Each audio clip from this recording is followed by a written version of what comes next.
नमस्कार दोस्तों, स्वागत है आपका हमारे चैनल में जहां पर आपको स्टॉक मार्केट की लेटेस्ट न्यूज मिलती रहती है।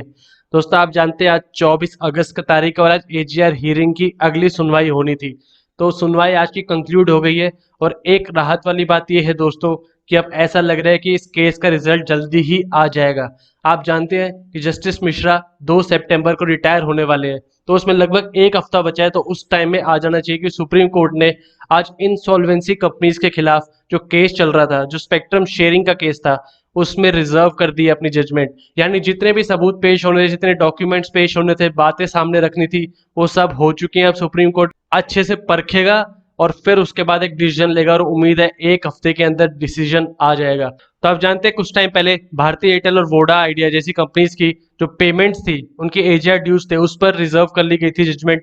तो अब उसके बाद इंसॉल्वेंसी कंपनीज पर आ गया था केस, काफी लंबा चला है केस और वहां भी जजमेंट रिजर्व कर ली गई है। तो अब जल्दी ही इस केस के रिजल्ट आने की उम्मीद है और आप देख सकते हैं आज वोडा आइडिया में शानदार तेजी देखने को मिली है, क्योंकि अब लोग जानते हैं कि एक हफ्ते के टाइम के अंदर बहुत ज्यादा पॉसिबिलिटी है कि इस केस का रिजल्ट आ जाएगा। और कुछ खबर अगर वोडा आइडिया के हित में आ गई तो वहां पर इस शेयर के, इस कंपनी के सर्वाइवल चांसेस बहुत ज्यादा हो जाते हैं और लोग इस तेजी को मिस नहीं करना चाहते। तो आप देख सकते हैं सुबह ओपन तो अपने प्रीवियस क्लोज के पास ही हुआ था, पर देखिए इसमें लगातार बाइंग चलती रही और तकरीबन 9 रुपए 15 पैसे पर बंद हुआ है। 7.5% से ज्यादा की तेजी है आज इसमें। और अब उम्मीद है अगर सुप्रीम कोर्ट एजीआर ड्यूज की पेमेंट को स्टैगर्ड कर देती है, कई सालों के लिए बांट देती है उसको, तो फिर इसमें और तेजी देखने को मिल सकती है। आरकॉम का शेयर हम देखें तो कई दिनों तक अपर सर्किट चलने के बाद इसमें लोअर सर्किट का सिलसिला चालू हो चुका है और ऐसा तब से हुआ जब से सुप्रीम कोर्ट में बात रखी गई थी कि अगर स्पेक्ट्रम सेल नहीं हुआ तो कंपनी लिक्विडेशन में जा सकती है। तो उस डर के लिए ये शेयर नीचे जा चुके हैं। लेकिन आप जानते हैं दोस्तों, ऐसे अपर सर्किट और लोअर सर्किट में चलने वाले शेयर में ऑपरेटर का ही बड़ा हाथ होता है, इसलिए कोई स्पेसिफिक रीजन नहीं बता सकते इन शेयर्स का कि कब ऊपर जाएगा और कब नीचे। लेकिन अब एक जजमेंट आ जाएगी तो उसके बाद हमें क्लियर हो जाएगी कि कंपनी का फ्यूचर कहाँ दिखता है। तो अगर आज की हियरिंग एनालाइज की जाए तो आप देखेंगे कि सुप्रीम कोर्ट ने मंडे को यानी आज रिजर्व कर दिया judgement AGR dues telecom companies का। तो आप जानते होंगे, अगर हम ब्रीफ हाईलाइट लें तो पहले डीओटी ने क्वेश्चन उठाए थे एजीआर पेमेंट पर, लंबा केस चला था। उसके बाद सुप्रीम कोर्ट ने जजमेंट दी थी कि एजीआर ड्यूज पे करने पड़ेंगे, फिर सब में उनके ड्यूज बांट दिए गए। तो उसके बाद बारी आई इंसॉल्वेंसी वाली कंपनीज की, आरकॉम, वीडियोकॉन, एयरसेल, ऐसी कंपनीज। तो ये कंपनीज पहले ही बैंकरप्ट हो चुकी हैं और फिर जब ये बातें शुरू हुई सुप्रीम कोर्ट में कि क्या स्पेक्ट्रम को बेचा जा सकता है, तब इन कंपनीज ने खुलासा किया कि ये स्पेक्ट्रम ट्रेड कर रहे थे, स्पेक्ट्रम शेयर कर रहे थे। तब सुप्रीम कोर्ट का उसके बाद मेन क्वेश्चन ये है कि रेवेन्यूज कैसे बांटे जाएं, स्पेक्ट्रम सेल होगा या नहीं। तो ये थी एक ब्रीफ हाईलाइट इस केस की। तो आप जानते हो कि फ्राइडे की हियरिंग को, लास्ट हियरिंग थी, उनमें जो मेन पॉइंट रखे गए थे उनमें भारतीय एयरटेल जैसी कंपनी से पूछा गया था कि जो स्पेक्ट्रम सेल हुई है और स्पेक्ट्रम ट्रेड हुई है तो वीडियोकॉन के आपको क्यों नहीं पे करने चाहिए एजीआर ड्यूज। तो उसके रिलेटेड आज डॉक्यूमेंट सबमिट कर दिए हैं। और डीओटी से भी पूछा गया था कि वो सारी स्पेक्ट्रम ट्रेडिंग की, सारी शेयरिंग के पुराने रिकॉर्ड सबमिट करे और आज डीओटी की तरफ से वो भी कर दिए गए। तो आप देख रहे होंगे कि लगभग सारे डॉक्यूमेंट जो सुप्रीम कोर्ट ने मांगे थे उन तक पहुंच गए हैं। तो अब सुप्रीम कोर्ट अपना टाइम लेगी और उसके बाद एक डिसीजन देगी। तो अगर आज की हियरिंग एनालाइज करें तो आप देखेंगे कि बेंच ने, यानी सुप्रीम कोर्ट ने, ये पूछा कि स्पेक्ट्रम जो प्रॉपर्टी नहीं है टेलीकॉम कंपनीज की, क्या वो आईबीसी प्रोसीडिंग्स में सेल की जा सकती है और उससे एजीआर ड्यूज पर क्या असर पड़ेगा। तो सीनियर काउंसिल हरीश साल्वे जो आरकॉम के सीओसीज को रिप्रेजेंट कर रहे थे कि राइट टू यूज स्पेक्ट्रम, यानी स्पेक्ट्रम यूज करने का राइट एक एसेट है इन कंपनीज का और अगर कंपनी उन राइट्स को बेचना चाहे वो बेच सकती है। तो काफी दिनों से डिस्कस किया जा रहा था कि स्पेक्ट्रम के बदले ही बैंक से पैसे उठाया करती है टेलीकॉम कंपनीज, और अगर उस पर ही बैन लगा दिया, उसको नेशनल प्रॉपर्टी बता दिया, तो बैंक्स किस आधार पर पैसे देंगे टेलीकॉम कंपनीज को, उनको काफी इफेक्ट कर सकते हैं। तो ये बात सामने रखी गई।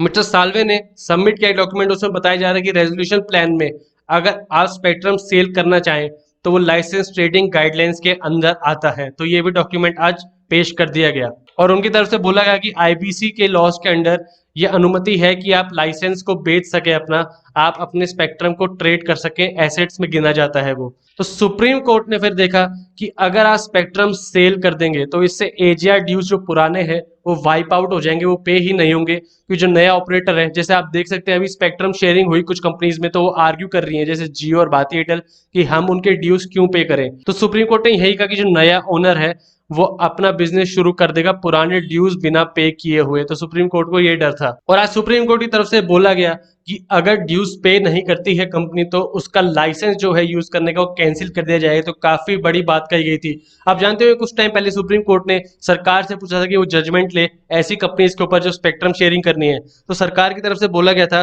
कि आगे ट्रेड नहीं हो सकता, आगे यूज नहीं हो सकता स्पेक्ट्रम जब तक पुराने ड्यूज क्लियर नहीं किए जाए। तो वही मद्देनजर रखते हुए सुप्रीम कोर्ट ने बोला कि अगर आप अपने पुराने ड्यूज क्लियर नहीं करेंगे तो आपका स्पेक्ट्रम वापस डीओटी को दे दिया जाएगा और आपको जो लाइसेंस है यूसेज का वो कैंसिल कर दिया जाएगा। फिर सीनियर काउंसिल कपिल सिब्बल जो एयरटेल को रिप्रेजेंट कर रहे थे, उन्होंने एयरटेल और वोडाफोन केस के लिए कहा कि भारतीय एयरटेल और एयरसेल में जो स्पेक्ट्रम लाइसेंस ट्रेड हुआ था वो 2016 में हुआ था और वो लाइसेंस खरीदा गया था एक ऑक्शन में, यानी एक नीलामी हुई थी उस लाइसेंस की और वहां पर खरीदा गया था और प्राइस पहले ही पे कर दिया गया था उसका। तो नीलामी के हिसाब से, ऑक्शन के हिसाब से उन्होंने प्राइस पे कर दिया गया था। और उसके बाद उन्होंने कहा कि उस समय डीओटी के द्वारा कोई भी ड्यूज रेज नहीं किए गए थे, डीओटी ने कोई भी ड्यूज रेज नहीं किए थे और उन्होंने 18 जून 2016 जब तक नीलामी हुई थी तब तक के सारे ड्यूज पे कर रखे हैं। तो आप देख सकते हैं दोस्तों, कंपनीज का ये कहना है कि जब सुप्रीम कोर्ट ने स्पेक्ट्रम यूसेज पे क्वेश्चन उठाए तभी डीओटी क्यों बोल रही है कि ऐसा क्यों बोला कि हमसे पैसा रिकवर किया जाए। अगर ये उनको पहले पता होता, अगर ये लॉ में होता तो पहले ही मांग लेते उनसे 2016 में। तो ये मेन पॉइंट रखा गया मिस्टर कपिल सिब्बल के द्वारा। तो सुप्रीम कोर्ट ने फिर एसजी मेहता से पूछा कि गवर्नमेंट का क्या व्यू है स्पेक्ट्रम शेयरिंग को लेकर। तो मिस्टर मेहता ने सारे डॉक्यूमेंट देखकर बोला कि डीओटी को अलाउड है अपने पुराने एजीआर ड्यूज रिकवर करना सेलर्स और बायर से। तो आप देख सकते हैं दोस्तों कि अगर सेलर और बायर दोनों से अलाउड है तो आरकॉम और जियो जैसे ट्रेडिंग में है तो उन दोनों पर कुछ दबाव आ सकता है। आरकॉम के कुछ ड्यूज जियो पर भी जा सकते हैं, वीडियोकॉन के कुछ ड्यूज भारतीय एयरटेल पर भी जा सकते हैं। और यहाँ बताया जा रहा है कि स्पेक्ट्रम ट्रेडिंग करने से पहले जो पुराने ड्यूज है पहले क्लियर होने चाहिए और वो साफ साफ इस केस में नहीं होता लग रहा है जैसे डॉक्यूमेंट्स प्रोड्यूस किए गए हैं। तो ये एक मेन सवाल होगा कि किसको पे करने होंगे और इसका असर भारतीय एयरटेल के जो ऑलरेडी इतना बड़ा अमाउंट है उस पर क्या आएगा। तो यहाँ बताया गया कि दो टाइप की पेमेंट्स है जो टीएसपी यानी टेलीकॉम सर्विस प्रोवाइडर्स को पे करनी होती है। एक तो जब वो स्पेक्ट्रम खरीदते हैं ऑक्शन में, और उसके बाद जो नॉर्मल यूसेज चार्जेस होते हैं और वो एनुअली पे करने होते हैं 15 से 16 साल तक। ये देख सकते हैं आप, इन्होंने बताया दो कंपोनेंट्स हैं, एक स्पेक्ट्रम परचेज चार्जेस जो इंस्टॉलमेंट्स में पे करने होते हैं और एक एजीआर जो दो चीजों में डिवाइड है, स्पेक्ट्रम यूसेज चार्जेस और लाइसेंसिंग फीस में। तो मिस्टर साल्वे की तरफ से बोला गया कि जो स्पेक्ट्रम बेच रहा है वो अपने सारे ड्यूज क्लियर करे। तो यहाँ पर जस्टिस शाह ने उनको बीच में टोका और बोला कि अगर ड्यूज नहीं किए गए पुरानी कंपनी से तो क्या वो बर्डन नए बायर पर आ जाएगा। तो आप देख सकते हैं यहाँ साफ फोकस आरकॉम और जियो पर है कि आरकॉम अगर पे नहीं कर पाए तो क्या वो बर्डन जियो पर आ जाएगा। तो सुप्रीम कोर्ट में अभी क्लियर नहीं है इसलिए हम बता नहीं सकते जजमेंट क्या आएगी। आप देख सकते हैं मिस्टर सिब्बल द्वारा यही कहा गया था कि लाइबिलिटी जो पुरानी है वीडियोकॉन की वो एयरटेल पर शिफ्ट की जाए। तो इतना लंबा टाइम क्यों रुकी डीओटी को काफी पहले लॉन्ग बैक अगो क्लैरिफाई करना चाहिए था एयरटेल को कि ऐसे ड्यूज बचे हैं, अभी ही क्यों कर रहे हैं, जो सुप्रीम कोर्ट ने ये सवाल उठाया है। और फिर एंड में मिस्टर मेहता से पूछा गया कि क्या डीओटी ने जब से अक्टूबर 2019 में जजमेंट आई थी उसके बाद भी कुछ डिमांड्स रेज की है, यानी उसके बाद भी स्पेक्ट्रम शेयरिंग की कुछ डिमांड्स रेज की हैं क्या। तो वहां पर अभी कुछ क्लियर नहीं है और उसके बाद दोस्तों जजमेंट कंक्लूड कर दी गई। तो आप देख सकते हैं कि सुप्रीम कोर्ट ने सारे डॉक्यूमेंट्स ले लिए हैं। पिछले 1 या 2 हफ्ते में जो लंबी हियरिंग चली है उसमें आरकॉम, वीडियोकॉन, एयरसेल की बहुत पहले तक की स्पेक्ट्रम ट्रेडिंग सब सबमिट कर दी गई डीओटी की तरफ से। वोडा आइडिया का क्लियर है ड्यूज कितने हैं, भारतीय एयरटेल और जियो पर अभी कंफर्म नहीं बता सकते। तो यहाँ पर केस आकर अटक गया है। तो 3 केस है जिसमें सुप्रीम कोर्ट जजमेंट देगा। पहले स्टैगर्ड पेमेंट जो वोडा आइडिया और भारतीय एयरटेल ने 15 साल तक का टाइम मांगा है। दूसरा कि क्या स्पेक्ट्रम ट्रांसफर करे जा सकते हैं या बेचे जा सकते हैं। और तीसरा कि एडिशन लाइबिलिटीज यानी जियो और एयरटेल पर जो आरकॉम, वीडियोकॉन, एयरसेल उन सब के लाइबिलिटीज जुड़ेंगी जब से स्पेक्ट्रम ट्रेडिंग हुई है या नहीं। तो ये 3 मेन पॉइंट्स हैं जहां पर सुप्रीम कोर्ट अब डिसीजन देगी और उम्मीद है कि 1 हफ्ते के अंदर डिसीजन आ जाएगा। जस्टिस मिश्रा 2 सितंबर को रिटायर होने हैं। तो आज वोडा आइडिया ने काफी तेजी दिखाई है और अब ऐसी खबर आई है कि जल्दी रिजल्ट आ जाएगा।